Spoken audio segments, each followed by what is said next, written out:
Hebreus, capítulo 3, a partir do versículo 7. Nos diz assim: Por isso, como diz o Espírito Santo, hoje, se ouvirem a sua voz, não endureçam o coração como foi na rebelião, no dia da tentação no deserto, onde os pais de vocês me tentaram, pondo-me à prova, e viram as minhas obras durante 40 anos. Por isso me indignei contra essa geração e disse: o coração deles sempre se afasta de mim, e eles não conheceram os meus caminhos. Assim jurei na minha ira: não entrarão no meu descanso. Tenham cuidado, irmãos, para que nenhum de vocês tenha um coração mau e descrente, que se afaste do Deus vivo. Pelo contrário, animem uns aos outros todos os dias, durante o tempo que se chama hoje, a fim de que nenhum de vocês seja endurecidos pelo engano do pecado. Porque temos nos tornado participantes de Cristo, se de fato guardamos firme até o fim a confiança que desde o princípio tivemos. Como se diz, hoje, se ouvirem a sua voz, não endureçam o coração como foi na rebelião. E quem foram os que ouviram e mesmo assim se rebelaram? Não foram todos os que saíram do Egito por meio de Moisés? E contra quem Deus se indignou durante 40 anos? Não foi contra os que pecaram, cujos cadáveres caíram no deserto? E quem jurou que não entraria no seu descanso, senão aos que foram desobedientes? Assim vemos que não puderam entrar por causa da incredulidade. Amém? Abaixe suas cabeças aí rapidamente, vamos orar. Espírito Santo de Deus, nós queremos consagrar esse tempo ao Senhor, Pai. Essa é a Tua palavra, essa é a revelação do Teu Espírito para as nossas vidas. Nós te pedimos que o Teu Espírito Santo venha e fale conosco nessa noite, Pai. Nós abrimos o nosso coração para Ti, nós geramos expectativa para aquilo que o Senhor tem para fazer nessa noite, para compartilhar aos nossos corações, que a exposição da Tua palavra, Pai, possa entrar e penetrar a nossa vida, a nossa alma, dividir juntas e medulas, alma e espírito, e fazer uma grande obra em propósito da Tua causa, Pai. É isso que nós te pedimos em nome de Jesus. Amém. Amém, querido? Vira para a pessoa que está do seu lado aí e fala: Deus quer falar com você hoje, querido. Hoje Deus tem uma palavra de esperança para cada um de nós. Bom, antes de nós entrarmos na revelação que o Espírito Santo quer falar conosco, eu gostaria de falar um pouco sobre o livro de Hebreus. O livro de Hebreus é um dos poucos livros da Bíblia, na verdade do Novo Testamento, que nós não conhecemos a autoria. Nós não sabemos de fato quem escreveu o livro de Hebreus. Porém, nós sabemos muito bem para quem a carta de Hebreus foi destinada e qual foi o propósito da carta aos Hebreus. Naquele tempo, a Igreja de Cristo estava sofrendo uma forte perseguição. Isso nós vamos ver ao decorrer de todo o Novo Testamento. Lá, se você estuda o livro de Atos, você vai ver que nos primeiros capítulos de Atos existe o avivamento através do Espírito Santo, existe a pregação de Pedro ali em Jerusalém, milhares de pessoas se convertem, a igreja sofre um boom e após isso já começam a acontecer perseguições.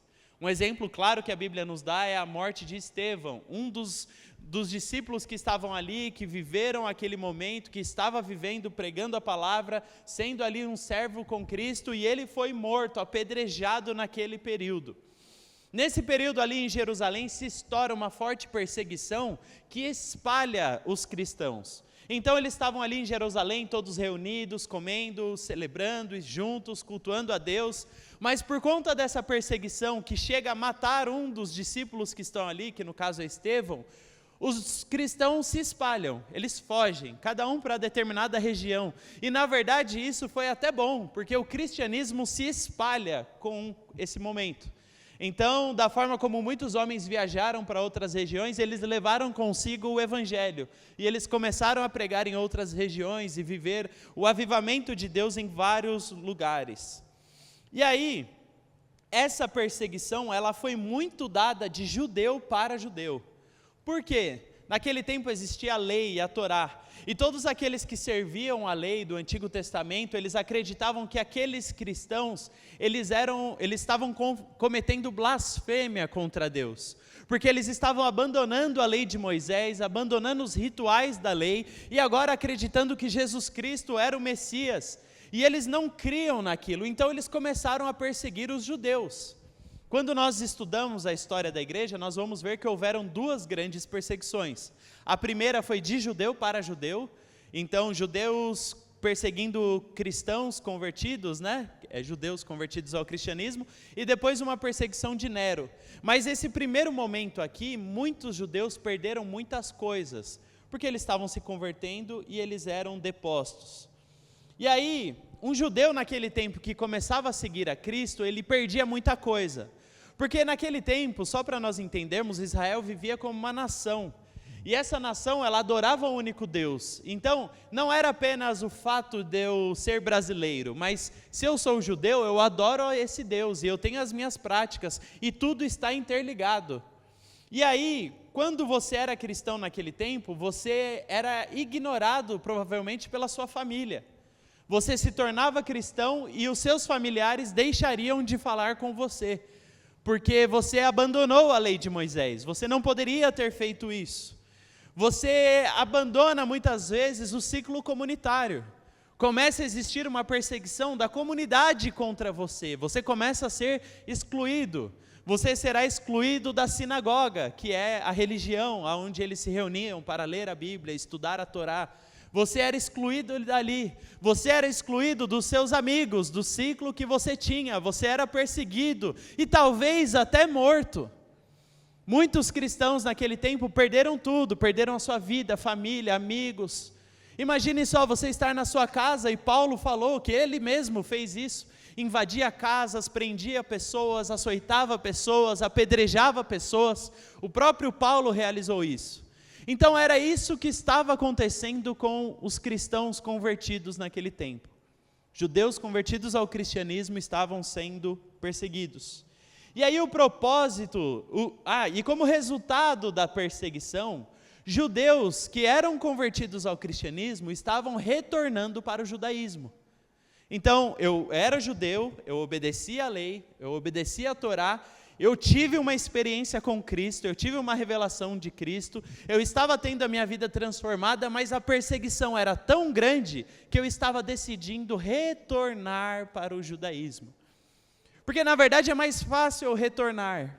É mais fácil eu retornar para a lei, eu estou acostumado com a lei. É mais fácil eu retornar para as leis dos fariseus, dos sacerdotes. É mais fácil eu entregar o meu sacrifício, assim como sempre fiz durante toda a minha vida. É mais fácil, é um caminho mais simples. Talvez eu não precise padecer tanto, sofrer tanto. Então era isso que estava acontecendo com esses irmãos. Eles estavam retornando para a antiga aliança, por resultado de perseguição.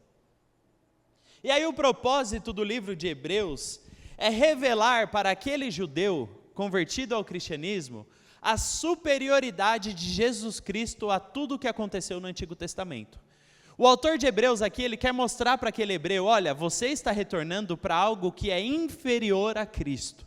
Cristo, ele é uma aliança superior. E aí durante todo o livro de Hebreus nós vamos ver ele comparando Jesus com vários aspectos do Antigo Testamento e mostrando que em todos Jesus é superior. Jesus é superior aos profetas do Antigo Testamento. Daniel, Neemias, Ezequiel, Jesus é superior. Jesus é superior aos anjos que entregaram palavras aos homens na terra. Jesus é superior a Moisés, que foi aquele que trouxe a lei para os judeus. Jesus é superior a Josué, Jesus é superior a Arão, Jesus ofereceu um sacrifício melhor do que os sacrifícios de animais, Jesus firmou uma aliança superior, sendo o sumo sacerdote perfeito. Esse é o propósito do livro, é o resumo do livro, mostrar que Jesus é superior à antiga aliança. Aqueles homens eram homens imperfeitos, que ofereciam sacrifícios imperfeitos, realizados por sacerdotes imperfeitos. Quando Jesus é o sacerdote perfeito, que ofereceu a si mesmo o sacrifício perfeito para abençoar e transformar e libertar a vida de homens imperfeitos. Esse é o propósito da aliança e esse é o propósito do livro que estamos lendo aqui.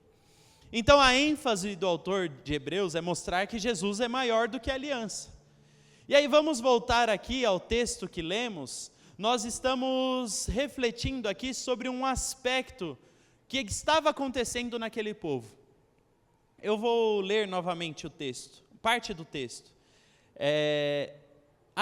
Desculpa gente, eu não vou ler parte do texto. O autor de Hebreus, ele está comparando aqui esse povo com o povo que viveu com Moisés no deserto. Então, para usar de exemplo o que eles estavam passando ali, o fato deles estarem abandonando a Jesus Cristo para retornar para a lei, ele começa a comparar aqui, olha, vocês estão semelhantes ao povo do deserto. O povo do deserto também quis abandonar. O povo do deserto também quis regredir para o Egito. O povo do deserto também começou a blasfemar contra Deus. O povo do deserto também foi incrédulo em relação à promessa de Deus. E lá em Números 14, a partir do versículo 1, conta essa história claramente. Versículo 1 diz assim: então toda a congregação se levantou e gritou em alta voz, e o povo chorou aquela noite. Todos os filhos de Israel murmuraram contra Moisés e contra Arão, e toda a congregação lhes disse: quem dera tivéssemos morrido na terra do Egito, ou mesmo neste deserto. E por que o Senhor nos traz para essa terra? Para cairmos à espada, e para que as nossas mulheres e as nossas crianças sejam por presa. Não seria melhor voltarmos para o Egito? E diziam uns para os outros: vamos escolher outro chefe e voltemos para o Egito. Então Moisés e Arão caíram sobre seu rosto diante da congregação dos filhos de Israel. E Josué, filho de Num, Calebe, filho de Jefoné, que eram aqueles que espiaram a terra, rasgaram as suas roupas e falaram com toda a congregação e os filhos de Israel, dizendo: a terra pela qual passamos para espiar é terra muitíssimo boa. Se o Senhor se agradar de nós, então Ele nos fará entrar e nos dará essa terra, que é uma terra que mana leite e mel. Tão somente não sejam rebeldes contra o Senhor, não tenham medo do povo dessa terra, porque como pão os podemos devorar, a proteção que eles tinham se foi, o Senhor está conosco, não tenham medo deles. Apesar disso, toda a congregação disse que Josué e Calebe deviam ser apedrejados, porém a glória do Senhor apareceu na tenda do encontro a todos os filhos de Israel. E o Senhor disse a Moisés: até quando esse povo me provocará e até quando não crerá em mim, apesar de todos os sinais que fiz no meio deles? Sabe, esse povo está vivendo um período aqui na história. Moisés liberta o povo, eles caminham durante o deserto e eles chegam na beira da terra prometida. Moisés envia 12 espias para espiar a terra. Os 12 espias vão, todos eles voltam com um veredito da terra. 10 deles voltam falando: lá existem muitos gigantes, a terra está cheia de gigantes, realmente a terra é boa, mana leite e mel. Porém, os gigantes vão nos devorar, nós somos como gafanhotos diante dos teus olhos. E eles passaram ali para o povo um veredito perverso, dizendo que nós não podemos dominar essa terra. Quando os 2 espias, Josué e Calebe, falam: vamos avançar, o Senhor está conosco, nós vamos dominar essa terra. E o que acontece com aquele povo naquele momento é uma grande incredulidade. Aquele povo é incrédulo em relação à promessa de Deus, e eles falam: não vamos avançar, na verdade nós vamos apedrejar Josué e Calebe, vamos depor Moisés, vamos escolher outro líder e vamos voltar para o Egito. É isso que o povo quis fazer. Exatamente a mesma coisa que esses judeus estavam fazendo, retornando para o judaísmo. A perseguição estava cruel, era difícil seguir a Jesus, era difícil ver os seus amigos sendo apedrejados, era difícil ver a perseguição. Vamos voltar para o judaísmo. É a mesma atitude. Israel tinha sido escravo do Egito, e esses leitores aqui eram escravos do judaísmo. Israel tinha deixado o Egito, deixado por maiores esperanças, assim como aqueles irmãos que quando receberam a Cristo, eles receberam uma esperança superior, do perdão dos seus pecados, da salvação da sua vida e da sua alma. Israel vacilou em sua fé, em virtude das dificuldades da jornada. Esses leitores aqui estavam vacilando na fé, por conta dos desafios de seguir a Cristo, por causa das perseguições. Israel tinha procurado voltar para o Egito, por conta da perseguição, e esses homens aqui estavam retornando para o judaísmo. Aquela geração padeceu no deserto, por conta da incredulidade deles, e esses homens aqui, judeus, estavam padecendo na fé, por conta da incredulidade da salvação em Cristo. Querido, o Espírito Santo quer ministrar algo no nosso coração nessa noite. O primeiro ponto que nós precisamos falar aqui é que você não endureça o seu coração. Aquilo que levou à destruição desses homens, tanto no deserto quanto aqui na história que lemos, foi a dureza do coração deles. Foi o fato deles não acreditarem em Deus e permitirem que o seu coração se tornassem duros. Versículo 7, por isso, como diz o Espírito Santo, hoje, se ouvirem a sua voz, não endureçam o coração como foi na rebelião, no dia da tentação no deserto. Versículo 10, por isso mesmo me indignei contra essa geração e disse, o coração deles sempre se afasta de mim, eles não conheceram os meus caminhos. Corações duros. Corações obstinados. Deus tirou eles do Egito com milagres. Deus abriu o mar vermelho para este povo. Deus fez brotar água da rocha. Deus fez cair maná do céu. Deus fez com que as suas vestes não se consumissem no deserto. Deus enviou coluna de fogo para aquecê-los à noite. Deus colocou nuvem durante o dia para refrescá-los do calor do deserto. Deus derrotou inimigos diante deles. Deus realizou diversos milagres. E o que acontece com esse povo que enxerga os milagres de Deus é eles serem incrédulos. Olha só. O povo que mais viu milagres físicos, corpóreos na terra, esse povo foi incrédulo. E aí, o resultado da incredulidade desse povo foi a blasfêmia contra Deus, foi reclamar contra Deus, e isso é pecado.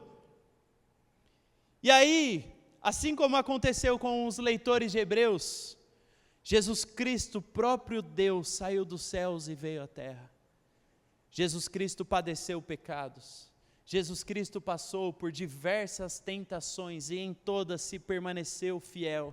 Jesus Cristo foi à cruz e sofreu uma morte torturante em meu e em seu lugar. Jesus Cristo ressuscitou no terceiro dia, selou o pacto da aliança, alcançou a sua vida, libertou a sua vida do escravo do pecado, te deu uma nova esperança, e talvez mediante a toda a obra de salvação de Cristo em nós, o nosso resultado a isso é reclamar.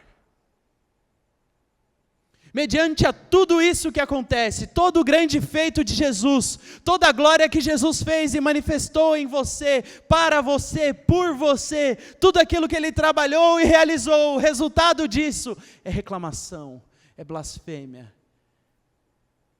É reclamar da família que Deus te deu, é reclamar das condições que você tem, é reclamar do vizinho que está do seu lado, porque a grama dele é mais verde do que a sua, é reclamar daquilo que acontece ou deixa de acontecer na sua vida, é reclamar porque Deus não se importa com você, é reclamar porque as coisas não acontecem, porque você espera e nada muda, é reclamar e reclamar porque nada está bom o suficiente.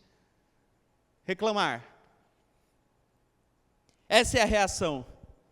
Reclamar da igreja, reclamar do pastor, reclamar do ministério, reclamar do trabalho, reclamar do chefe, reclamar dos filhos, reclamar das situações, reclamar das crises.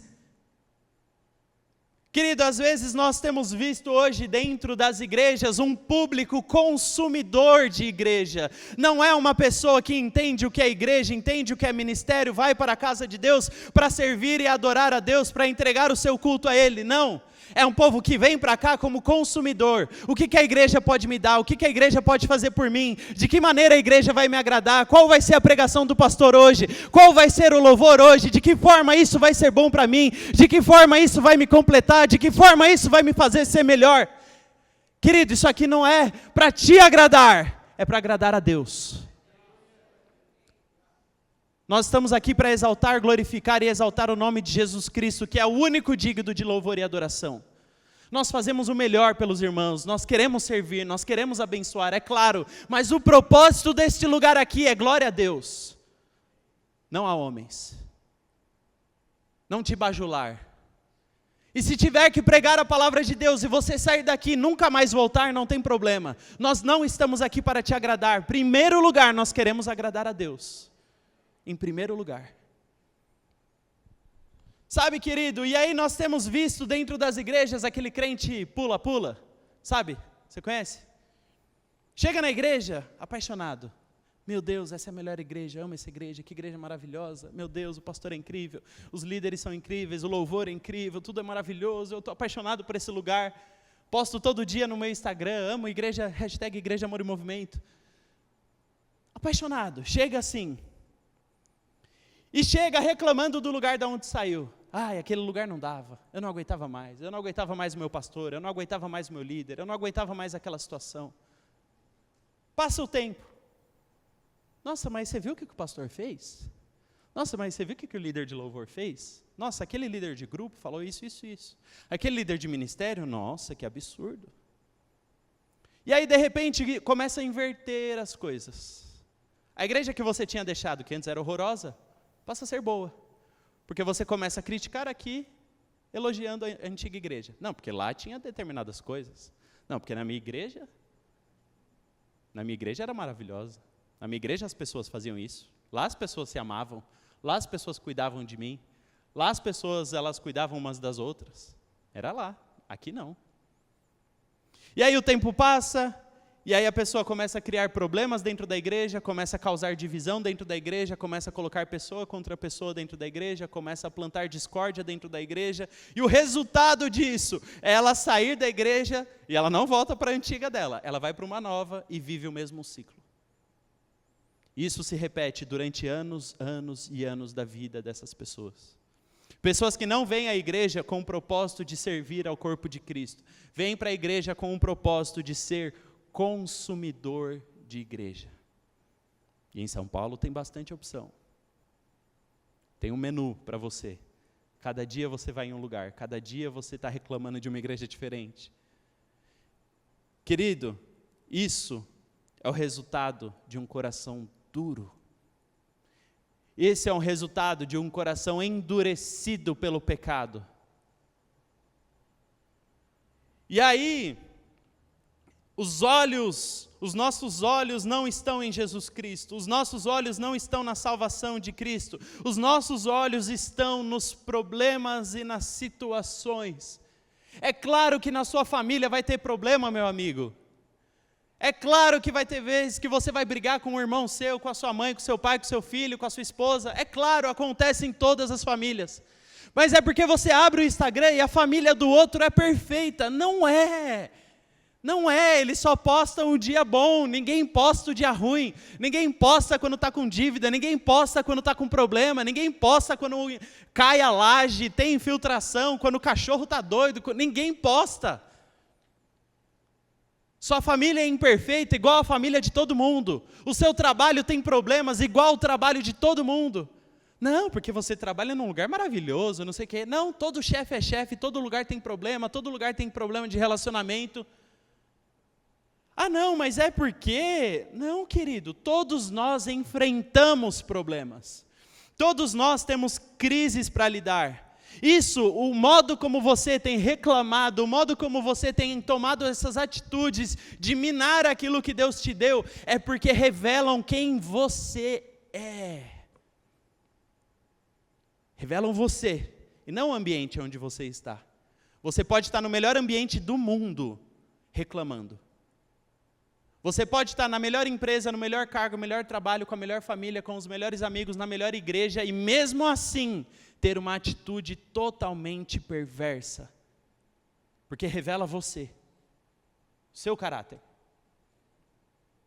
E aí o resultado da incredulidade, da falta de fé, é reclamação, é blasfêmia. Isso é pecado contra Deus. Às vezes nós achamos que reclamação é só, não, é uma prática de vida. Eu faço, não tem problema. Não, isso é pecado contra Deus. Deus não se agrada disso. Se nós lermos a palavra de Deus, nós vamos ver que isso para Deus é reclamação, é afronta, é um gesto de ingratidão em relação a tudo aquilo que Ele fez na sua vida. Isso é afronta. Você está afrontando Deus todos os dias. E o resultado da incredulidade são corações duros. Jesus certa vez disse em Mateus 13:15, porque o coração deste povo está endurecido. Ouviram com os ouvidos tapados e fecharam os olhos, para não acontecer que vejam com os olhos, não ouçam com os ouvidos, entendam com o coração, se convertam e sejam por mim curados. Coração duro. Jesus está explicando aqui o porquê que ele pregava por parábolas, porque ele estava revelando os corações duros que não recebiam a mensagem dele, pela dureza do coração. Não recebiam a salvação em Cristo, não recebiam perdão, não recebiam. Imagine só, você está ouvindo uma pregação de Jesus Cristo na terra e você não consegue receber a salvação. Imagine só, Deus está na terra presente e você o ouve e isso não muda a sua vida por conta da dureza do coração. Pessoas com um coração duro são incrédulas. Se convertam e sejam curados. Pessoas com coração duro não são curadas. O resultado de você estar vivendo a sua vida, viver uma vida que não agrada a Deus, reclamar de tudo, endurecer o coração, fraquejar na fé, pecar, porque isso é um pecado, torna com que você seja amargurado com a vida. Amargurado com as situações. Mas Rafael, eu fui tão machucado. Mas o que fizeram comigo? A minha dor é muito grande. As pessoas viraram as costas para mim. As pessoas me abandonaram. As pessoas me machucaram, me feriram. Saiba que o que te levou até o lugar onde você está hoje, não é o que fizeram por você, é o seu pecado. O que te deixou aí neste lugar onde você está, de dor, de sofrimento, não é o que as pessoas fizeram, é o seu pecado. É aquilo que você pecou contra Deus. Você coloca a culpa das suas frustrações nas pessoas, mas a culpa do seu fracasso é seu. Pode ser que você hoje se encontre dentro de um calabouço, mas saiba de uma coisa, quem entrou aí, quem se enfiou aí foi você. Versículo 7, por isso, como diz o Espírito Santo, hoje, se ouvirem a sua voz, não endureçam o coração. O Espírito Santo diz, hoje. Se ouvir a voz do Espírito Santo, hoje. Se ouvir que Deus está falando agora, é hoje. Se ouvir que realmente isso tem te levado a um caminho de destruição, é hoje. Não endureçam o seu coração. Querido, o tempo que se chama é hoje. Versículo 13, pelo contrário, animem-se uns aos outros todos os dias, durante o tempo que se chama hoje, a fim de que nenhum de vocês seja endurecido pelo engano do pecado. Sabe o que Jesus Cristo está dizendo? Que existe um tempo para ser curado dessas situações, e o tempo é hoje. Existe um tempo de se arrepender dos seus maus caminhos e pedir perdão para Deus, e o tempo é hoje. Existe um tempo para acertar as coisas que estão pendentes, e o tempo é hoje. Existe um processo que precisa acontecer na minha vida, e o tempo é hoje. É preciso pedir perdão, o tempo é hoje. É preciso pedir ajuda, o tempo é hoje. É preciso falar: ei, alguém me socorre porque eu estou num calabouço. O tempo é hoje. O tempo é hoje, é agora. Não deixe para amanhã, não deixe para depois, não adie, não barganhe, não negocie. Não fala: não, Deus, eu vou consertar isso a qualquer momento, eu vou ver essa situação depois, eu vou acertar as coisas depois. Não, eu vou pedir perdão depois. Querido, não tem tempo, nós não temos tempo, o tempo está jogando contra você, o tempo é seu inimigo. Quanto mais tempo passa, um abismo vai chamando outro abismo, uma situação vai atraindo outra, é praga em cima de praga, é problema em cima de problema, é crise em cima de crise, é situação desastrosa em cima da outra. Não, para tudo, é agora. Senhor Jesus Cristo, eu estou na tua presença hoje, me perdoa. Eu tenho blasfemado contra ti. Senhor Jesus Cristo, me perdoa. Eu tenho vivido uma vida que não te agrada. Senhor Jesus Cristo, me perdoa. Eu tenho vivido uma vida que está distante dos teus caminhos. Senhor Jesus Cristo, me perdoa. Eu tenho blasfemado contra a minha liderança, contra meus amigos, contra meus pais. Eu tenho blasfemado contra os meus filhos. Eu tenho blasfemado contra as pessoas que estão à minha volta. E hoje eu entendo que toda vez que eu blasfemo contra alguém que está comigo, eu blasfemo contra o Senhor. Deus, me perdoa. Toda vez que eu reclamo de alguém que está do meu lado, eu estou reclamando do Senhor. O Senhor, me perdoa. Porque talvez eu não confie que o Senhor tem poder. Talvez eu não confie que o Senhor tem poder sobre a minha igreja, sobre o meu ministério, sobre o meu trabalho, sobre a minha família, sobre a minha casa. Que o Senhor, se o Senhor quiser me levantar, o Senhor levanta. Se o Senhor quiser me abater, o Senhor me abate. Se o Senhor quiser me promover, o Senhor me promove. Se o Senhor quiser me dar uma nova chance, o Senhor dá. O controle de todas as coisas está na sua mão. Não são as pessoas que precisam me beneficiar. Eu já tenho o Senhor. Eu não preciso agradar as pessoas. Eu não preciso satisfazê-los, porque eu confio em Ti. Eu sei quem é o Senhor. Eu sei aonde a minha fé está firmada, eu sei aonde os meus olhos estão. Então Deus, me perdoa, me perdoa.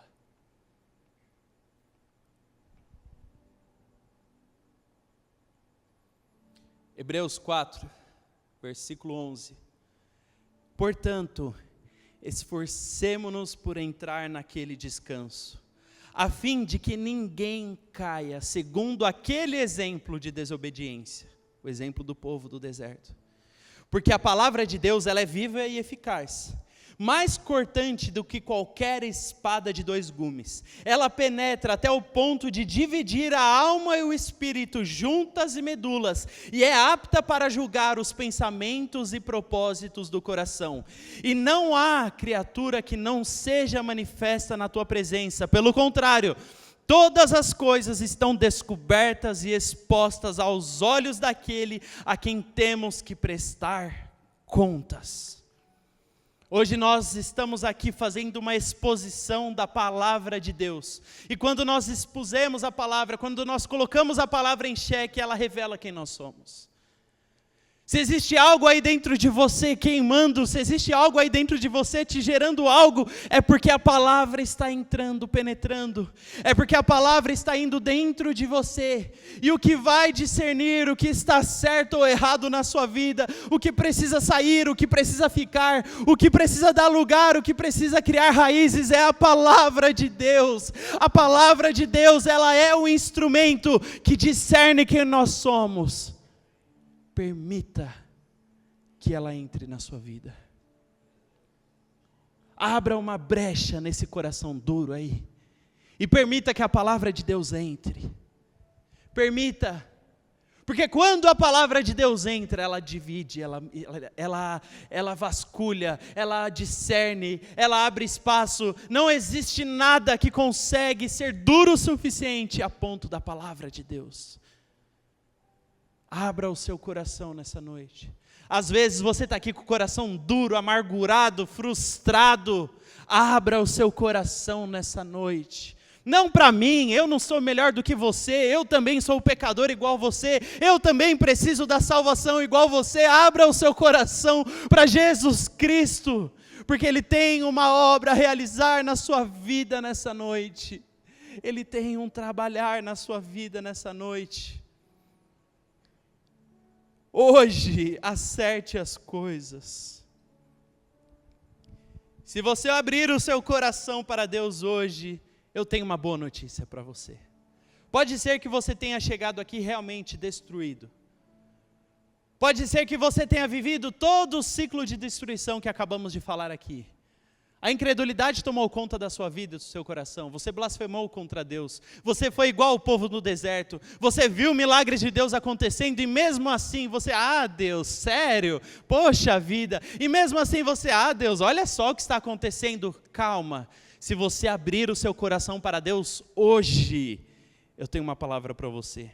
Hebreus 4, versículo 14, diz assim: tendo, pois, Jesus, o Filho de Deus, como grande sumo sacerdote, que adentrou os céus, conservemos firme a nossa confissão, porque não temos sumo sacerdote que não possa compadecer das nossas fraquezas. Pelo contrário, ele foi tentado em todas as coisas à nossa semelhança, mas sem pecado. Portanto, aproximemo-nos do trono da graça com confiança, a fim de recebermos misericórdia e encontrarmos graça para ajuda em momento oportuno. O que a palavra de Deus está nos falando nessa noite? Que você pode estar com o coração duro, você pode ter pecado, você pode ter desagradado a Deus, mas calma, hoje Deus tem perdão para você. Se achegue com ousadia diante do trono da graça, porque hoje a graça de Deus te alcança. Se achegue com coragem diante de Deus, porque hoje a graça de Deus se manifesta. Hoje existe perdão para os nossos pecados. Hoje existe a cura para as nossas doenças. Hoje pode ser o dia que a sua história vai ser transformada. Hoje. Às vezes você veio para a igreja hoje falando, é só mais um culto. Vamos lá, né? Sextou, terçou, né? É que foi o finalzinho do carnaval. Terça-feira de carnaval, acabou tudo, não tem nada passando. Big Brother é só mais tarde. Acho que eu vou para o culto. Vou lá ver o que acontece. E aí você não sabia que eu ia falar a sua vida aqui hoje. E aí você não sabia que eu ia descrever você aqui hoje. Mas não foi eu que descrevi. Eu nem te conheço. O Espírito Santo tinha marcado o encontro com você aqui hoje. Porque hoje Ele quer mudar a sua história. Porque hoje o Espírito Santo quer parar, quer quebrar esse ciclo de destruição na sua vida, esse ciclo vicioso de reclamação, de blasfêmia, de coisas ruins que tem acontecido. Hoje Ele quer quebrar isso, hoje Ele quer te dar uma nova esperança. Se achegue hoje com ousadia diante do trono da graça, se achegue hoje diante da presença de Deus e Jesus Cristo te perdoa de todos os seus pecados.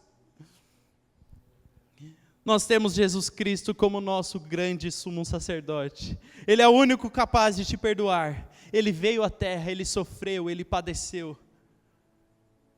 Porque hoje, versículo 16, aproximemo-nos do trono da graça com confiança, a fim de recebermos misericórdia e encontrarmos graça para ajuda em momento oportuno.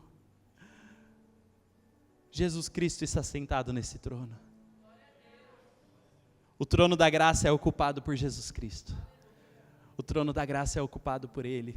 E hoje Ele te convida, vem para o trono da graça. Nós não estamos aqui para te oferecer uma experiência religiosa. Nós estamos aqui para que hoje você se achegue até o trono da graça. A religião te julga. A religião te condena. A religião fala, esse aqui não serve. Esse aqui dá muito problema. esse aqui dá muito trabalho, esse aqui, a religião faz isso, Jesus Cristo não. Jesus Cristo passou pelo que você passou, sofreu como você sofreu, sentiu a sua dor, padeceu como você, não pecou em nada uma dessas coisas, e hoje Ele se compadece de você, assim como na Bíblia, que quando nós lemos que Jesus chegava diante de uma multidão, e Ele se compadecia das pessoas, hoje Ele se compadece da sua história, e Jesus Cristo hoje quer reescrever a sua história.